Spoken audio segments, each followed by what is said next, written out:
আমাদের বাংলাদেশের একজন বড় বুজুর্গ আলেম আছেন ওয়াইস হযরত মাওলানা মুফতি নজরুল ইসলাম কাসেমি, অনেক সুন্দর বয়ান করে, দরদ মাখা বয়ান। ওনার বয়ান আমি নিজে শুনছি।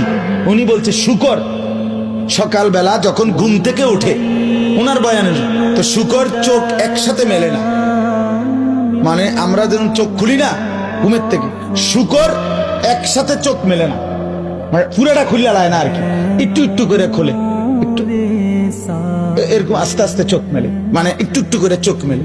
উনি বলছেন কিতাবে লিখছে যে শুকর এরকম আস্তে আস্তে চোখ মেলে কেন, একটু একটু করে। শুকর বারবার বলে এই চোখ মেলবার সময়, আল্লাহ আমারে কোনো বেনামাজি কোনো নাফরমান যেন আমার চোখে না পড়ে, এই জন্য আস্তে আস্তে চোখ মেলে।